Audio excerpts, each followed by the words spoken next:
Was the golf ball the only thing you got hit by, or was it more than that? There's some number of bottles with some brown stuff in them, so I'm not sure. Probably not moonshine. I don't think they'd waste the moonshine on me. And for, 4.5, 5 hours inside of that stadium, man, it was absolutely electric. Our fans showed out in a great way.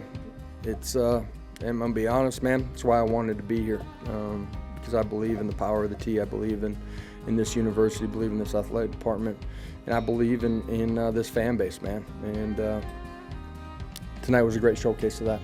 Can a defensive player win the Heisman? And you've got so many good ones. Is there one that you all could promote? I don't know the answer to that. I would probably have said before the season that's impossible, because statistics lead you to believe that it's always going to be an offensive player. We don't really care. We let you guys decide that, and I respect it, but it's not something that we look for. And I'll be honest with you, the guys on our team are so bought into their roles, and as long as they do that, we'll keep getting better. We had a play called. We called timeout. We changed the play. Did you see something you didn't like, or?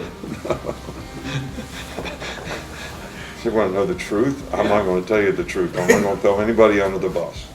Again, 2 questions. Who's your quarterback moving forward, and how do you explain that run defense?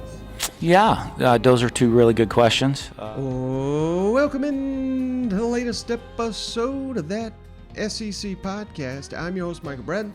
I go by SEC Mike on Twitter. And flying solo for this episode, but I got a terrific guest lined up. Reached out to Michael Katz of the Daily Journal there out of the state of Mississippi. He covers Ole Miss Rebels.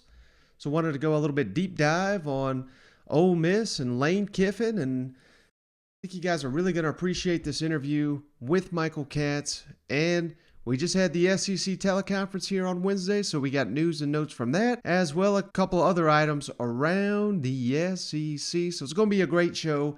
And we'll start off with the latest rumors here. We talked about it on the last episode. Lincoln Riley, LSU. Could it happen? We're not writing it off at this point, but one of the best college football insiders there in the country, Bruce Feldman, has issued the following tweet here right before we hopped on the line. And if you're watching, I'll throw it up on the screen. If you're just listening, this is what Bruce had to say. Lots of chatter about Lincoln Riley leaving Oklahoma for LSU, but I'm hearing that is not going to happen.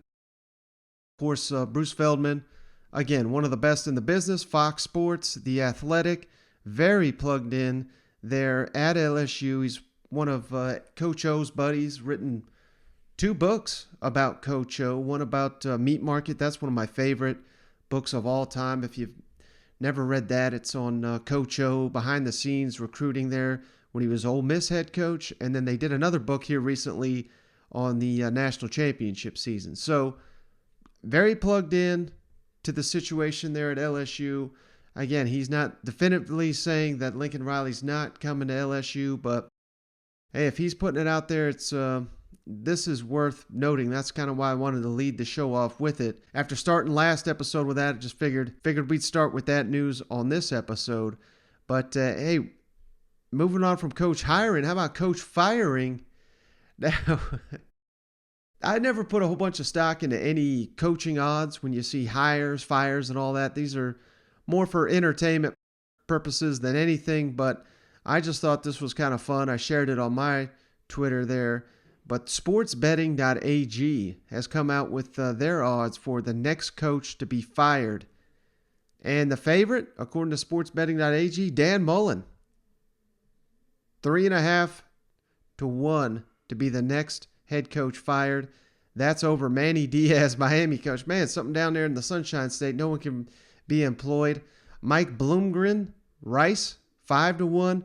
And then how about this? Oh, Steve Sarkisian, Texas, 5.5 to 1 to be the next coach fired. Again, I'm not saying this is too realistic, or, sportsbetting.ag's got a pulse on these athletic departments. They probably have no idea, but it is interesting that we've got Sark already on the list here. He's not even coached his first season here at Texas.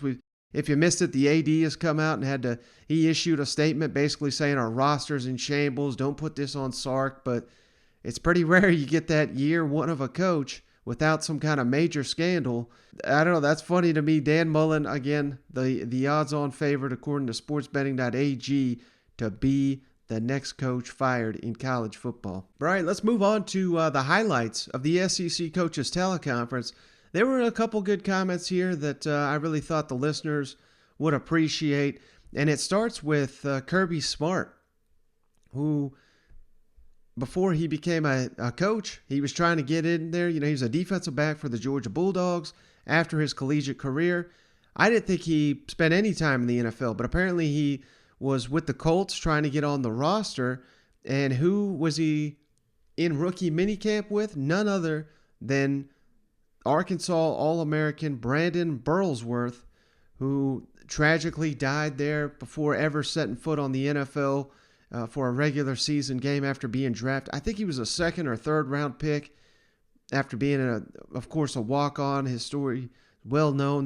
They've even made a movie about him called Greater, I believe is the title of that movie. But that's why they've got the award, the Burlsworth Award. Give it out annually to the nation's top overall player that began his career as a walk-on. And Stetson Bennett has been nominated for this award, along with Arkansas's Grant Morgan, which Morgan's been nominated now for 2 years in a row. But during the SEC teleconference, Kirby shared that little nugget that, he knew Brandon. He played with him there in Indianapolis. We wanted to make sure that Stetson knew the story. So I just wanted to share this because I thought, Arkansas fans especially would appreciate this little story from Kirby. Stetson Bennett got announced as a finalist for the Burlsworth Trophy. That's always a big deal here in Arkansas. Just wanted your thoughts on that. Well, super proud for Stetson. What a great honor. I don't know that people give that award the proper recognition. Probably one of the just coolest, greatest awards to me, because it means I went here to school without a scholarship. I went to do something special, and walk-ons are special because they do it for free. And most of them, by the time they get to that award, their own scholarship, they've proved everybody wrong. And it's a special award to me because the backstory for me is I was with the Colts in 1999 preseason, and Burlsworth was there. He was a drafted player there, and we both were at the Colts at the same time. And then the tragic accident happened. So I was quick to explain that to Stetson, the backstory behind the award and what it means, and what he was like. And I think Stetson feels honored to be one of the finalists for that. Wow, so I never knew. So you were at I guess those mini camps with Brandon. Yeah, that's exactly right. In We April. were there at the same time and came in the same day and started meeting and prepping, and then the tragic accident happened. All right, so how great was that? But, that wasn't the only news and notes here from the conference. Josh Heupel always keeps it pretty vague when he's talking about injuries, but he was asked about Tiyon Evans. That's a player that, there was some concern that the Tennessee's outstanding running back, his season was over. Again, not definitive one way or another, but based on Josh Heupel's comments here, it sounds like Tiyon Evans, there's a possibility that he still sees the field this season for the Volunteers. Yeah, Josh, do you have any update on Tiyon Evans' status, his availability for Saturday's game? Me.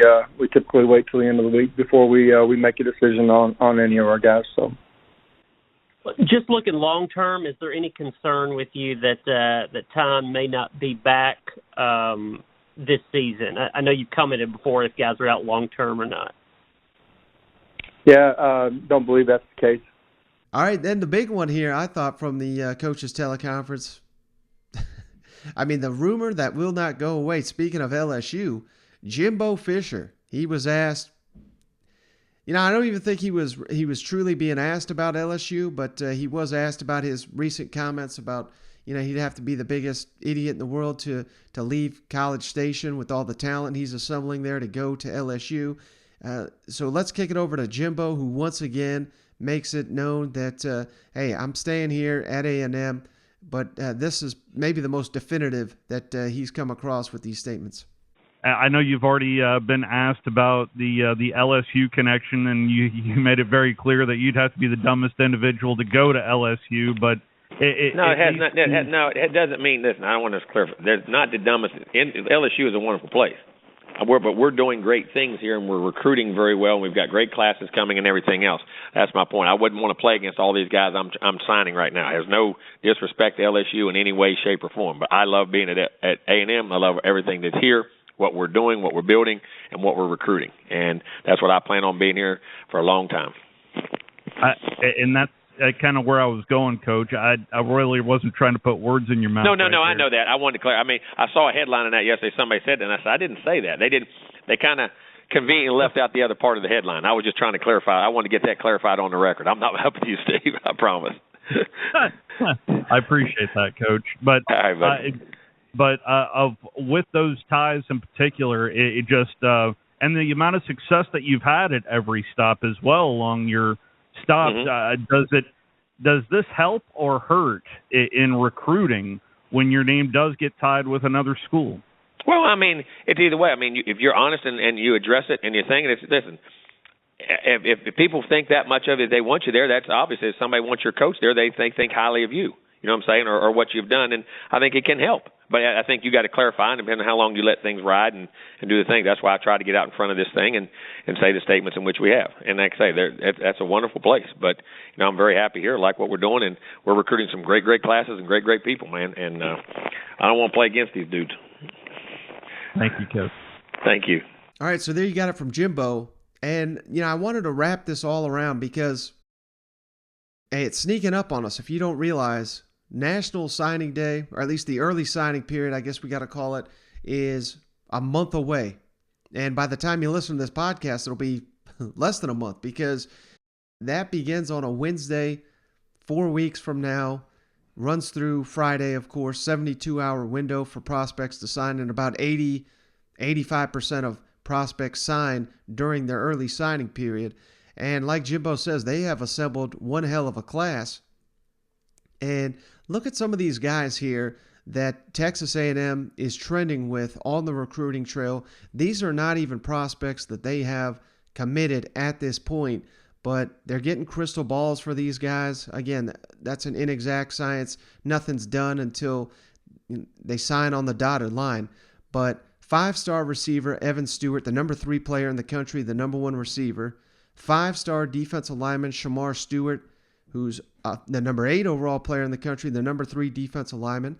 5-star safety Jacoby Matthews, he's the 29 overall player, and the number 3 safety. I believe he was formerly an LSU commit, maybe even a Texas A&M commit. He's flip-flopping back and forth. And then they're also in on 4-star defensive lineman Anthony Lucas, the number 1 overall player from Arizona, the number 9 defensive lineman in the country. And what do all those players that I just mentioned have in common? Not only are they trending towards Texas A&M, if you believe the whispers there on the recruiting trail, they all have offers and are heavily considering Alabama. Now, I'm not saying that this narrative is being pushed by Alabama, but how convenient would that be for old Nick down there in Tuscaloosa to let this be known that Jimbo is thinking about jumping to LSU? How realistic is it for Jimbo to jump ship and get all these players to, recruiting them for months and months to Texas A&M and then say, everything I sold you on Texas A&M, let's do it in Baton Rouge? I ain't buying that. And I'm wondering if a lot of these rumors have to do with the fact that Jimbo is closing in on Nick Saban and Kirby Smart. I believe those are the two that have the number 1, number 2 recruiting classes. Jimbo, I believe, is number 3. But again, here I just referenced 3 5-stars and a 4-star, and that doesn't even include 5-star defensive lineman Walter Nolan, who the Aggies got to commit from. But anybody you listen to says that recruitment ain't over till it's over, till he signs again. I mean, after he committed to A&M, he was visiting Tennessee last week for the Georgia game. So how committed is he? I don't know, but there's recruiting wars going on behind the scenes, and without a doubt, this is playing into some of this Jimbo narrative. I'm not sitting here saying there's no chance Jimbo leaves for LSU, but I find it very, very hard to believe, and it seems like every day he's putting out fires about him going to LSU, and I've made it well known my thoughts that I think he's got the better job right now for him personally there in College Station. All right, the final thing from the coaches' teleconference, I just thought this was hilarious. Mike Leach, as only he can, he was asked about these coaches getting hired and fired and left and right, and they're not lasting long. What in the world's going on with college athletics that many coaches now are, it's a struggle to get to year 4. I mean, by year 2, year 3, we need to be seeing results. If we're not seeing it, your ass is out of here. Mike Leach was asked about it, and he just gave one hell of an answer as only he can. Yeah, Coach. What do you think a couple reasons are behind the acceleration in changing coaches during the past, let's say 10 years? It's amazing how many have come and gone in the SEC in that period. Because people are nuts. I think, I just think, first of all, I think things go in trends. But the general societal mental illness, I think. And I think the other thing that contributes to it is, the same things happen with ADs. It's almost like, it's like there's been a bounty on ADs. And so then as a result, there's one on coaches too. And I think that,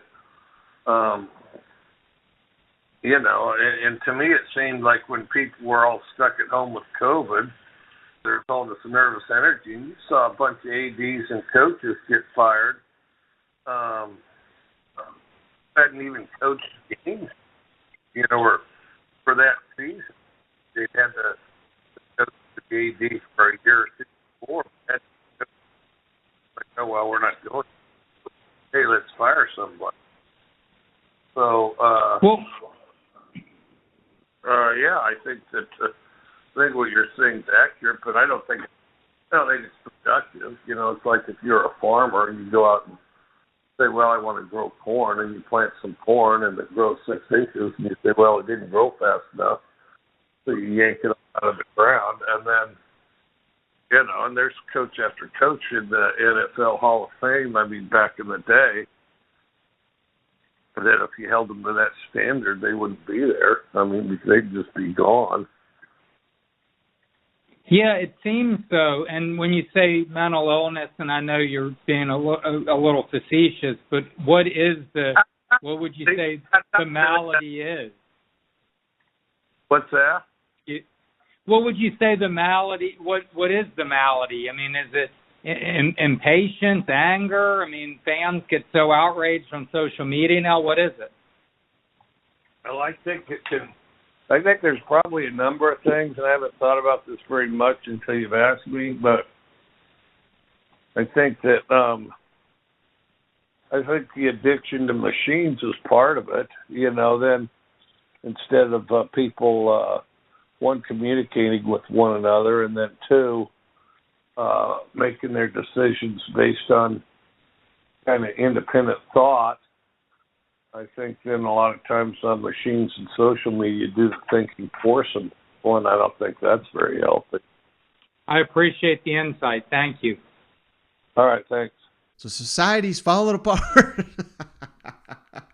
And blaming social media. Mike Leach, we all know he's had issues with social media. He's hilarious on there, but it's also gotten him in trouble a time or two, so he might be on to something here.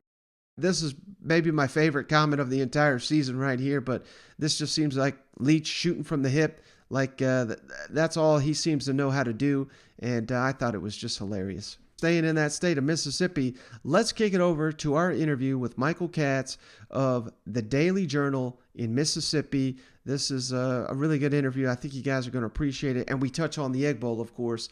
It's not just Ole Miss talk here. All right, well, we're joined now by Michael Katz, who covers Ole Miss for the Mississippi Daily Journal.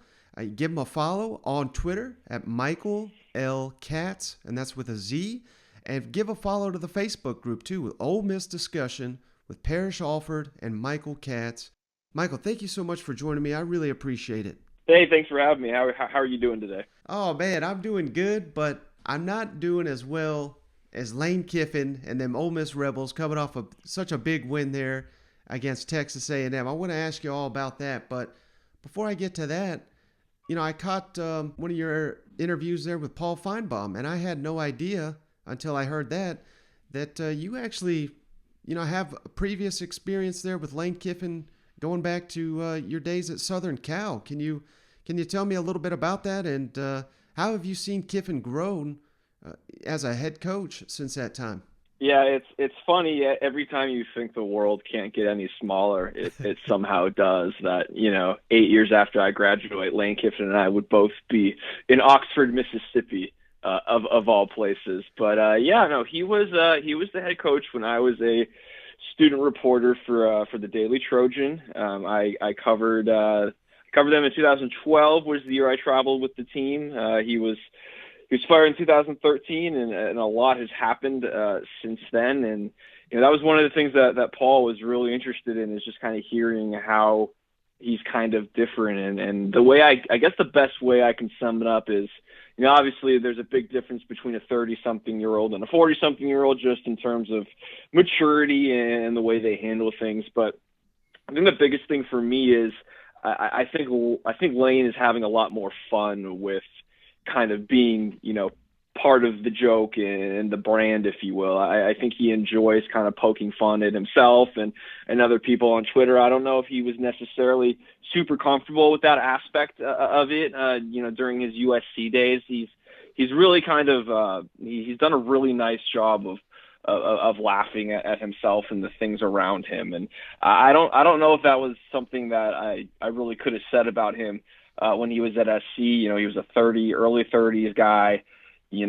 sort of trying to, with one of the toughest jobs in college football that, he was kind of thrown into, and, it did not work out as he would have liked there. But I think he learned from it, and with everything that happened at Tennessee before that and everything that's happened since, I think he sort of learned that you have to sort of embrace your persona to an extent, and I think he's really kind of come to terms with who he is, and I think he's comfortable in his own skin a lot more compared to when he was at USC.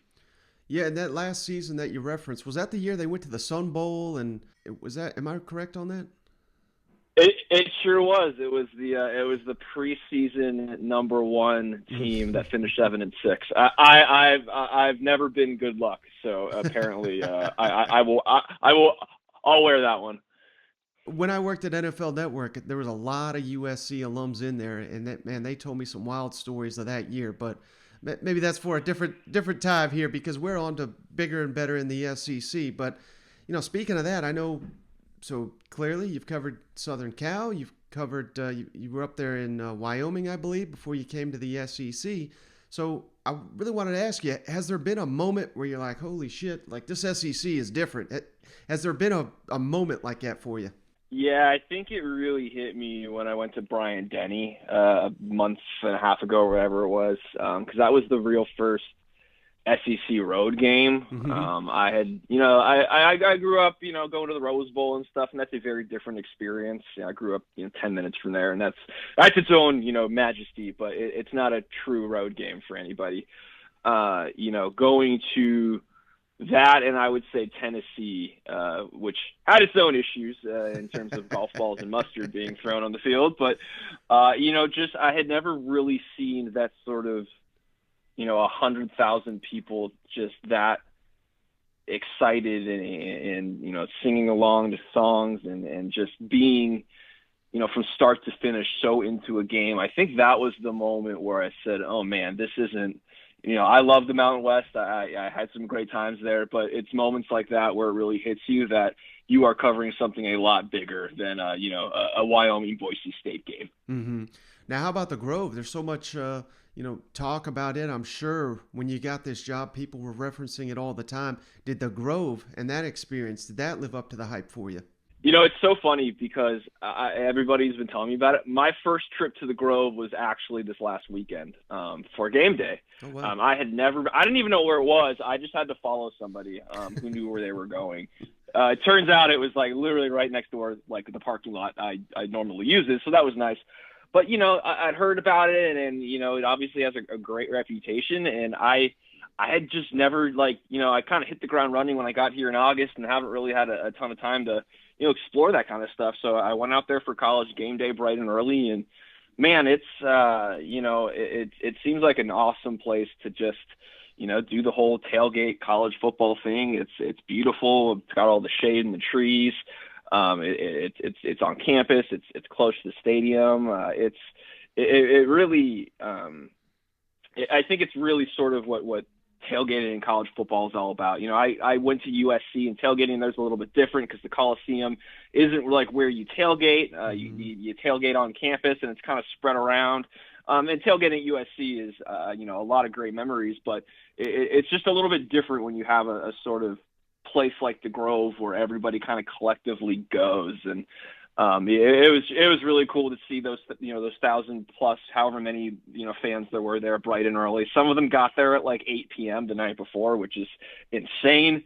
It seems a little bit excessive to me, but I guess if I had been in the right state of mind, I might have understood a little bit more where they were coming from. But just really passionate people, and just it seems like a great place to get ready for a college football game. That's for sure. How often does someone ask you about Arch Manning and what you know about his recruitment and all that? It doesn't help when Lane holds up a sign that says "We want Arch." That doesn't really, help the narrative very much. My dad's asking me about it, which, it's like, thanks, Dad. I promise, as soon as I get information, I'll let you know. It's crazy. That hype train is moving. He was on ESPN a couple weeks ago for a game, and obviously the Mannings are royalty here, and Eli was here for his jersey retirement. We had to ask him about Arch, which is just crazy to ask him about a 16-year-old. But that's just kind of the way college football is, and with a name like that, and everything that family has done, for this school. I think people are potentially really excited, but I also think that they're realistic about, what college football is, and that, as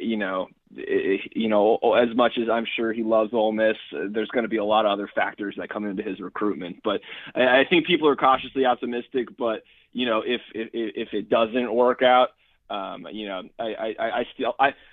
feel confident saying that Ole Miss will still be, happy with the Manning family. Right, and maybe, Lane Kiffin, Jeff Lebby, their best sales pitch is just what they've been able to do with Matt Corral. And given the fact that there really hasn't been a guy that has stepped out and staked his claim for the Heisman Trophy, at least not yet, can you make the case after watching all of Matt Corral's games this year why he should be the guy that brings home the Heisman Trophy at the end of the season?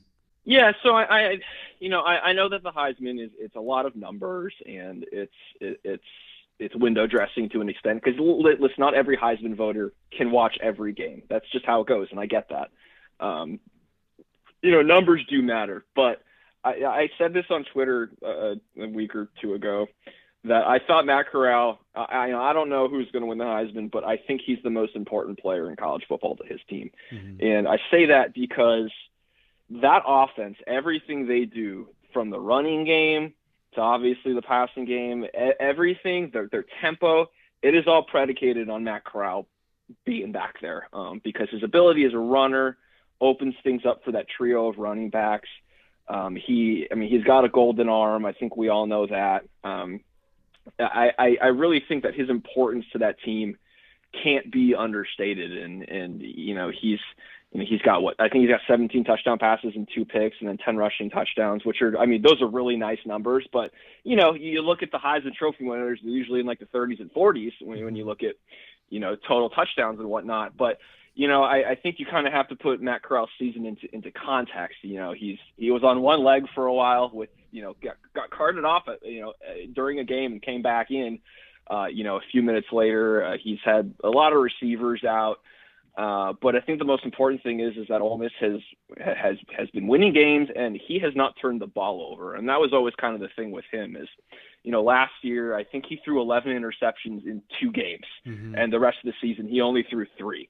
When it rained, it poured for Matt last year, and he hasn't had a lot of moments where he turned the ball over at all, but he's done a really good job of just not letting things snowball and just kind of trudging forward. And I think most people would say that this Ole Miss offense is a lot of fun to watch, and it just does not operate without Matt Corral. I think Lane has said, how important Matt is, and coaches don't necessarily love to put that on one guy, but I think he realizes just how special Matt is. And I don't know if there's there's going to be, Bryce Young's having an amazing season, Kenny Pickett's having a great season. Those quarterbacks are probably going to end up with better numbers, but I don't know if there's a quarterback who means more to his team than what Matt Corral does for Ole Miss. Now, how surprising was it last week, getting back to that A&M game? I don't think it was stunning by any means that Ole Miss won that game, but it was more the way they won. I mean, they dominated the rushing advantage. They won on the line of scrimmage. That defense really set the tone. How surprised were you that the game played out in that way? Yeah, so I had a lot of scenarios envisioned in my head of how Ole Miss could win, and winning a defensive struggle was definitely not one of the ones that I had envisioned. If I thought, if Ole Miss was going to win against a very, very good A&M defense, it was going to be a Matt Corral Heisman game. Mm-hmm. That's how I thought it had to happen, and he was going to have his moment, and that's how it was going to come through for him. And Matt played fine, but he missed some throws, and he was not as sharp as we have seen him at times. And the offense stalled a lot. They were not very efficient in the part of the field where they needed to be. And, this was a game that, other than the third quarter where A&M, kind of did some stuff offensively, it was a game where the Ole Miss defense really sort of dominated. And that was just not, it's something that we've seen in stretches this year. They'll have a good quarter, or, they'll have a good, few minute stretch, and then, the levee breaks and things kind of, something happens. But this was a game where really kind of from start to finish, the defense was really on top of things. And, I don't know if I've, really seen a game this year where I can say the defense is the reason Ole Miss won that game. There's been moments, like I said, the 2-point conversion, fit fail from Arkansas, that was a nice play. Against Auburn, they lost that game, but they held, Auburn to just 3 points, and that kind of kept them in the game that whole second half. The offense just kind of let them down.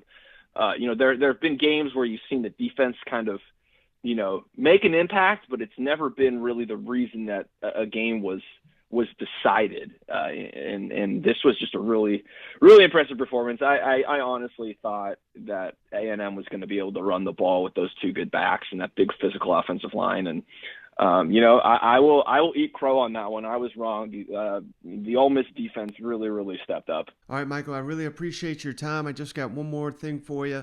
We got the Egg Bowl. I know we got a game this weekend with Vanderbilt, but I cannot imagine that there's anybody in that state that is not already looking forward to the Egg Bowl. Obviously, Thanksgiving night, it's going to be the battle for the second place in the SEC West. Who would have seen that coming in the preseason? Are you already sensing that energy and that buzz surrounding this game? And I believe this is going to be your first Egg Bowl, but you better be prepared, man, for something weird, because this is my favorite game every year in the SEC. Something wild always happens, and I think we're going to get it something weird again. Yeah, and that's what's so great is I distinctly remember I was at a friend's house for Thanksgiving a couple years ago when Elijah Moore lifted his leg up.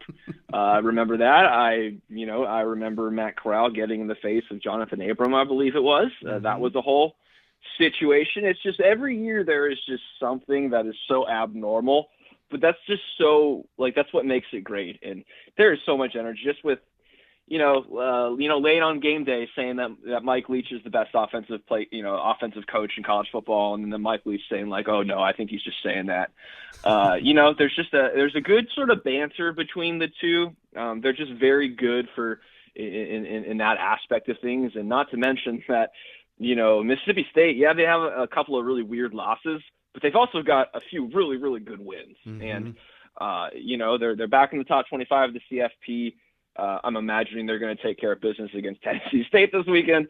So, you've got a 7-4 Mississippi State team against the 9-2 Ole Miss team with so much, a New Year's Six game on the line. The numbers seem to really like, Mississippi State. So if they won that game, I wouldn't be surprised if they maybe get a sniff there. And there's a lot on the kind line. The game is always it's always a spectacle, and I have been told to just kind of plan accordingly for not maybe not being as timely on deadline as I would like to be, because it's probably not going to be decided until the very last second.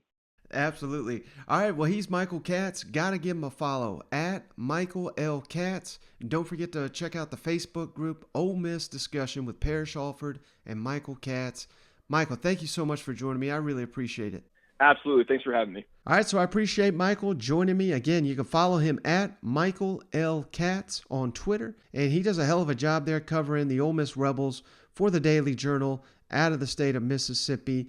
Really thankful for his time, giving us some insight into the Ole Miss Rebels, and I thought our audience would really love the fact that we got a guy from Pac-12 country who's coming in, getting his first taste of the SEC, and everything they say, living up to the hype.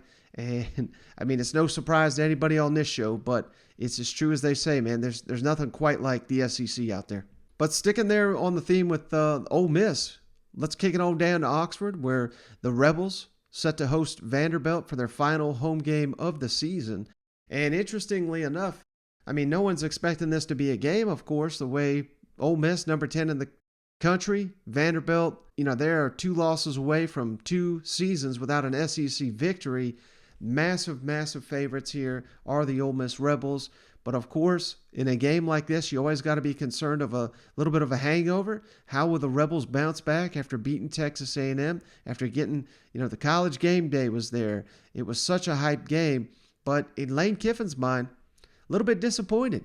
The Aggies were able to run their offense with no silent count. That's an issue. We'll get to Kiffin's comments here in a minute, but the AD, some of the players, they're urging fans to come out. And maybe it's hard to get up for Vanderbilt. I understand that, but this could be real danger of sleeping on the Vanderbilt Commodores. So let's kick it over to Lane Kiffin, who, he's letting the fans know this is probably going to be the last opportunity you're ever going to get to see Matt Corral in Oxford with the Rebels. I don't think that's a huge surprise or anything, but it is interesting that you got a head coach out here calling it while Matt Corral obviously has another season of eligibility remaining. But let's kick it over to Kiffin, who's not really holding anything back here. Just your thoughts on Vanderbilt. I mean, and I know maybe not you guys, but the fan base looking ahead to Thanksgiving night already. How do you temper that with your guys, and what do you think about Vandy? Well, all you got to do is look around the country. Happens every week. There's Texas, Kansas, Florida went to South Carolina, these big number favorites. And it's an SEC game. So, we've had issues with all 3 phases at some point of the year, so there's no looking ahead. We're excited to be playing at home. To me, it should be a challenge to our fans that Texas A&M didn't use a silent count, which is pretty unheard of in this conference, to go on the road and use a verbal count. It should be a challenge to our fans to cheer louder. So, like I said, senior day and, probably the quarterback's last day. Hopefully we show up. All right, and then on the flip side, of course, this is going to be Clark Lee's only opportunity to see what his defense can do against Matt Corral. Last season, it was a joke. Vanderbilt just got destroyed. I think it was like 50-something to – I can't remember the score, but I'm pretty sure Vanderbilt got about 50 points put on them on about 3 quarters. It was a laugher. There's a new Vanderbilt, though. The results not really showing on the field just yet, but Clark Lee was asked about Matt Corral, what he sees in him, And about the defense, getting so many pressures, getting all these turnovers left and right, that is obviously going to be the only way the Vanderbilt Commodores stay in this game. Maybe you get the Matt Corral 4, 5, 6 turnover game. We haven't seen that all season from Matt Corral, so certainly not suggesting that's going to happen, but we've seen it in the past. Again, could they be overlooking the Vanderbilt Commodores? It's going to be hard not to, given the fact how low they are at the moment and how high Ole Miss is after beating Texas A&M. So let's kick it over to Clark Lee, who gives a scouting report on Matt Corral and this Ole Miss offense. Along those lines, how do you evaluate Matt Corral relative to the other quarterbacks you faced this year? Well, he's a creator.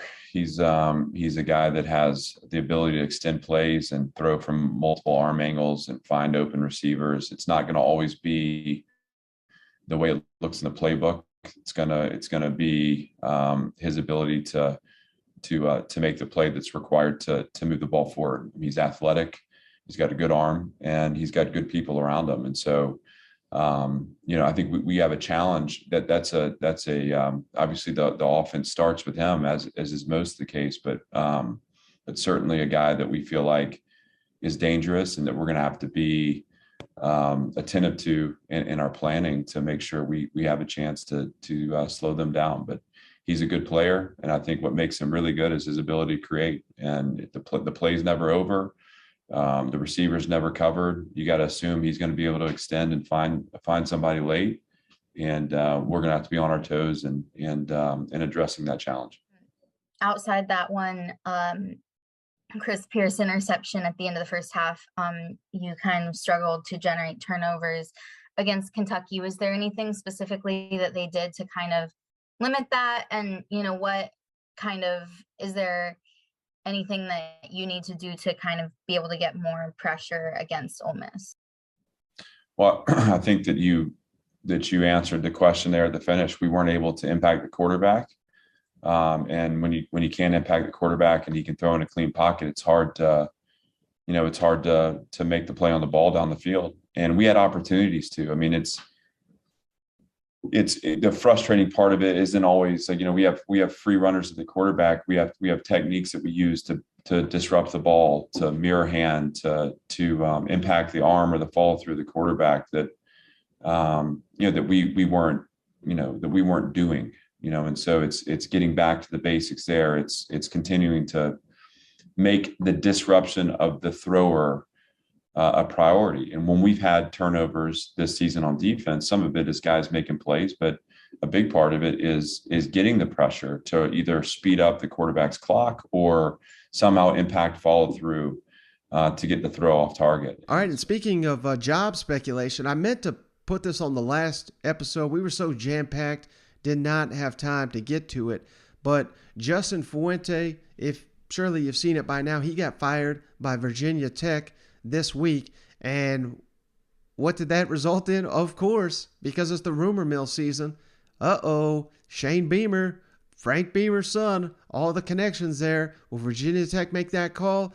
Shane Beamer did his best to throw a wet blanket on any of that speculation here this week in Columbia. Obviously, the Virginia Tech job opened up this morning. I know, we know your history, your dad's history there, and your time there. Just wanted to ask you where you stand in relation to that, and as the head coach at South Carolina right now too. Yeah, certainly you hate to ever see anyone lose their job. So tough from that standpoint. Obviously, I love Virginia Tech. I moved there when I was 10 years old. I went to high school there. I went to college there. I coached there. My parents still live there. So I have special memories of my time in Blacksburg, and that'll always be, special to me. But this is where I want to be. When I said this was my dream job, I wasn't just saying that to make it sound cool in a press conference or to get the job. This is where my wife and I and my family want to be. We didn't put that sign up over there in Williams-Brice Stadium that said "Welcome Home" just because it was trendy and a slogan. This is home for me, and I want to be the head football coach here at South Carolina. I love working for Ray Tanner and Chance Miller.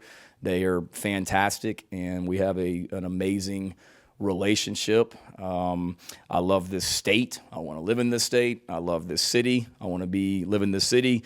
I told our team a couple weeks ago, my son Hunter, he's in second grade, I guess. I want him to graduate high school from here in Columbia, and this is where I want to be. We're just getting started. Recruiting is going amazingly well. There's a lot of energy about this program right now. There's a lot of excitement about this program right now. My goal is to bring an SEC championship here to Columbia, and we're just in the beginning stages of it. So, no, I'm the head coach at South Carolina. I want to be the head coach at South Carolina. And then, probably beyond any of that is we use the word love around here a lot, and I love coaching these kids, and couldn't imagine not coaching these guys, and love what they're about, and love being their head football coach. All right, so I think this is basically the best way you can handle a situation like this, particularly when your team is facing a fight for their postseason lives this week against Auburn. I mean, this cannot be a distraction at any point. And if you kind of half-ass this one like Lincoln Riley did on the last episode, if you missed that, go back and check that out. But, yeah, any kind of lingering doubt here, and South Carolina, I mean, they just cannot afford to lose any focus. And I'm going to be perfectly honest. I try to be as honest as I can on this show. I'm a guy that's praised Shane Beamer, particularly the job he did last offseason. I think he did a better job than any of these first-year SEC coaches in the offseason, getting the recruiting going and, just pushing the whole program in the right direction. The SEC Media Days, he knocked it out of the park. And I'm not sitting here saying that, he's been horrible as a coach here, leading South Carolina to a 5-5 record at this point, still have an opportunity to go 7-5. Imagine if they beat Auburn and Clemson. I mean, that'll be one hell of a season. So I'm not saying he's a terrible coach here, but to me, when it comes to game day, when it comes to staff decisions, when it comes to roster management even, I mean, the more I watch Jason Brown, he looks like the best quarterback they've had. And it still troubles me that they found a way to get Luke Doty injured in preseason. So there are some issues. Basically, what I'm dancing around is I don't know if Shane Beamer is even qualified for the Virginia Tech job. And that's not to say that Virginia Tech's better than South Carolina. I'm not trying to make that argument, but I don't know if Virginia Tech is picking up the phone and making that call to Shane Beamer at this point, because you got to remember where Frank Beamer had that program. They were constantly in it with the Big East. It was the ACC, annually in contention for the conference contention there, and they have not been that way for years. So they cannot afford to screw this up.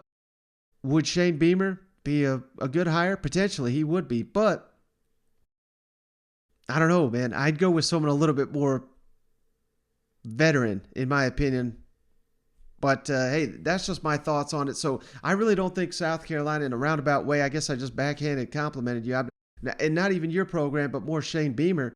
I don't think you got to worry about losing Shane Beamer up to this point. Let him build. Let's see what he can do. Let him get a couple 10-win seasons before you're worried about losing them. So, hey, that's just kind of the way I see it. But I think this is the perfect way for Shane to address any speculation that he'd be interested in leaving after just 1 year. You'd hate to see that if you're a Gamecock. But like I said, man, they've got a big, big opportunity this Saturday going up against the Auburn Tigers, who are down Bo Nix. They're down Anders Carlson. They're starting TJ Finley, who, if you go back and look at his 1 year at LSU, I know he played well against South Carolina. That's getting mentioned left and right all week. I don't think that has got anything to do with the game upcoming. But what I do think there's a takeaway there. TJ Finley's not played that well on the road. And obviously that's where South Carolina's played the best this year. So you got to force TJ Finley to beat you. I mean, Auburn's going to want to dictate it with Mike Bobo, Tank Bigsby. They're going to want to ground and pound. That was something that Missouri was able to get away with last week. That's why they beat the Gamecocks. Florida, not so much. Which South Carolina defense shows up this week, that is going to be paramount. And that's something on the coaching staff's mind for sure. Hey, Coach, facing another top 10 rushing attack in the SEC this week, how confident are you the defense can bounce back and have a better performance than they had against Mizzou? And then on the flip side, Zaquandre had another good game. Talk to us about what you've seen out of his progress this season. Yeah, as far as our defense, I mean, it seems like it's story of it's SEC football. Every week it seems like you're getting ready to play an explosive physical run game. I mean, you go back to Georgia and their backs, and then you got Kentucky and Rodriguez coming in here, and who you got Vanderbilt, and they had gone for I think 200+ yards on Stanford when we played them, and then you've got Florida and what they were able to do, or Tennessee and what they were able to do as the running game, and then Florida and the way they ran the quarterback, and then last week with Beatty, and then this week with Bigsby and the rest of those running backs. So it's certainly that's SEC football, for sure. So we've seen a lot of great running backs throughout the season. This is another dynamic one that we're about to see that's a little bit of a different style than some of the other ones we've seen. But our guys have shown that they can stop the run. I mean, that's what Florida does. Florida was averaging 7 yards a carry when they came in here, and we stopped the run that night. And we've got to be more consistent doing it than what we were against Missouri. We got to be more consistent as a football team in all phases than what we were against Missouri, because we were just too inconsistent the other night. But I know our guys can. It's going to take a great commitment to it. It's going to create great physicality, and we've got to. They've shown they can do it. And then kicking out of the flip side of this, I just thought it was interesting. Bryan Harsin talking Bo Nix's injury and just the toughness factor there. You got to remember, Bo Nix, he broke his ankle in the third quarter. He stayed in the game for a quarter and a half, and he was still completing passes out there. He was still taking hits. I mean, I cannot imagine the pain tolerance he must have to have done that. Yes, he got pulled, but there was about 3 minutes left in the game. I think he got hurt with about 9 minutes left in the third quarter. So that's a lot of football that he tried to play on a broken ankle. He may have even hurt Auburn's chances, to be honest with you. Just being out there limited, but that's what a leader does, man. He goes out there and tries to seal the deal and couldn't get it done. But nonetheless, Bryan Harsin talks about the toughness that took, and he talks about TJ Finley having to run the offense through a new quarterback, and he doesn't see it as that big of a deal, but you got to believe they're going to adjust to his skill set, which is, I think, a lot different than Bo Nix. So I think we're going to see a little bit different offense this week from the Auburn Tigers, a lot less rollouts, a lot less quarterback run, which is kind of the strength of Bo Nix's game. So let's kick it over to Bryan Harsin. Bo got kind of hurt there at the end of the third, and then he was able to come back in for a couple more drives. What do you think that says about him and just kind of his toughness to go back out there and play on that ankle injury? Yeah, well, that's, the first thing we talk about, the quarterback position, is toughness. And, there's no question with that with Bo, and I've said that before. He was injured on a long throw that he had made, continued that drive, came out, got looked at, was able to go back into the game and play, and, was available to do that. So, one is, Bo's he's a tough individual, number one. He wants to win. He wants to succeed. He wants to be a part of that. Says a lot about just, his desire to be out there with his teammates and to provide whatever he can from that position to try to help us win. I love that. I love the attitude. Unfortunately, he was injured, and, he'll be out the rest of the season. But he's got a great attitude about it. Ron, I guess this week for TJ and Mike and you guys is one of the biggest things, just kind of getting together and finding out comfort level and what he likes in an offense, like you would do, with, say, Bo early in the year. For him, is that a big deal this week to kind of find out, hey, what do you like in this situation, and kind of working together to kind of tailor the offense a little bit more towards him? We kind of know what he likes, and that's been part of every single week. You want to know what those guys are thinking, and that's part of their preparation. That's part of the process where you get quarterback and players' opinions on things. And most of the time it ties into what the coaches are thinking too. There's a lot of similarities there. But as far as TJ, we've already been doing that. You kind of know what he likes. And again, we're going to have to still run our offense and do things that we feel are going to be successful, and he's going to have to be able to execute those. And he's going to have done everything that we have in our game plan. It's just a matter of, Bo's had more reps at it in practice and obviously more reps in the game. So TJ's seen it, he's done it.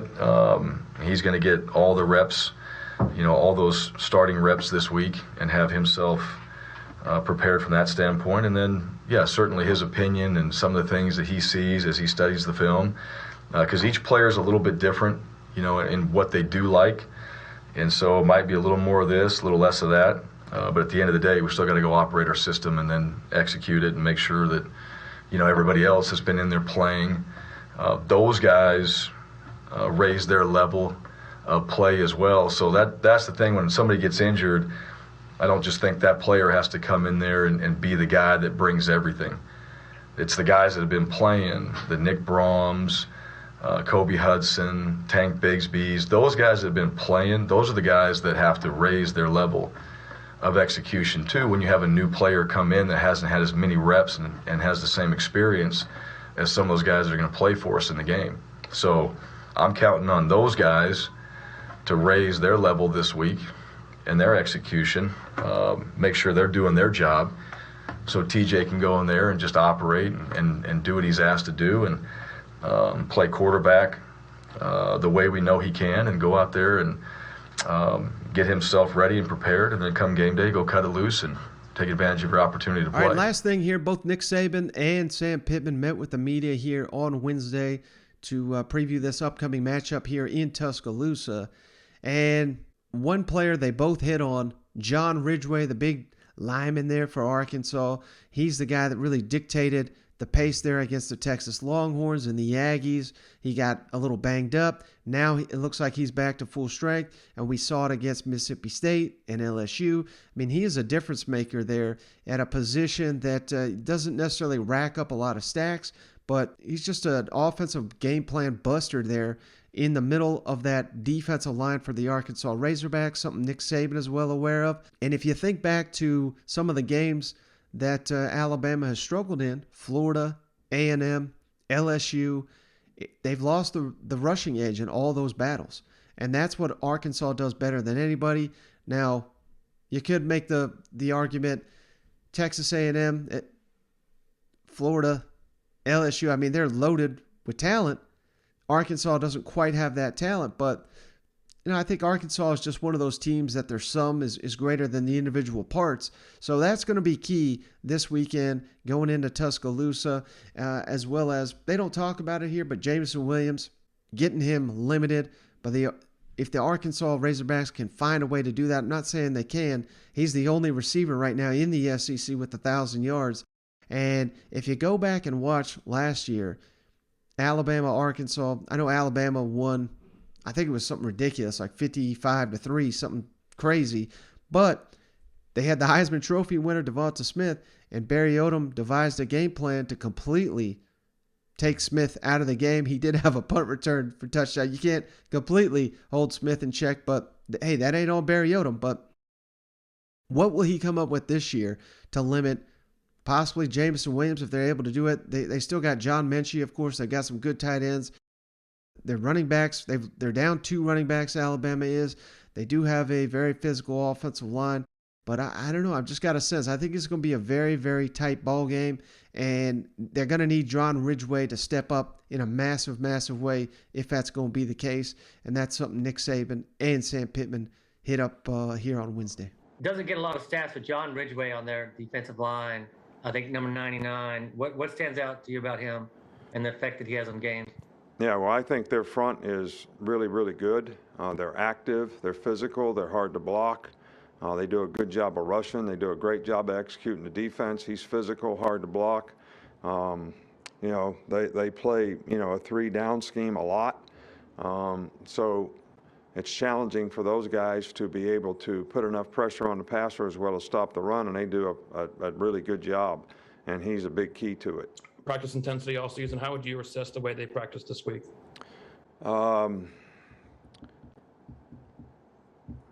Yesterday was okay. today we got a lot of guys that had the poor me's, whatever that means. So, you know, you get into your feelings and you don't do things the way you need to do them to have success. And when you get that way, you don't create good habits, and it's not a good thing. It's not something that we can accept, and it's something that we got to do a better job of. Hey, Coach, you mentioned Monday, after I look at the film, that you thought Ridgeway played well against LSU last weekend. What did you notice on that tape that he did to make an impact? He had a leg beat up, maybe the last 2 or 3 weeks. I thought that had healed up a little bit better for him. I felt like his quickness was better. I thought his strike was better. And they really, for the most part, he was consistently holding 2 guys in a gap. And it allowed, anytime you go, man, your linebackers are playing really well. Probably the O-line's not getting up to them. And that's what, it's not a sexy job or anything of that nature, but it's a very valuable one. He held the point. He made some plays in there, but he's a big man. He played with good leverage and good hands, and I thought it was one of his best games. All right, so that's all I got on this episode of the show. Hope you guys appreciated the interview and all the news and notes around the SEC. Cousin Shane will be back on the last episode of the week, where we'll make our predictions for the upcoming weekend. Before we get into the Thanksgiving weekend, the rivalry weekend, cannot wait. So much football to enjoy the next upcoming weeks, but I just want to say thanks for everybody for sticking with us all throughout the season. Hope you guys appreciate the daily content here on the podcast and on YouTube. Don't forget, if you're not already, check us out on the YouTube. That's free of charge. We're putting up new video content there daily. So just want to say thanks again to everybody. Thanks for tuning in, and we'll catch you on the next one.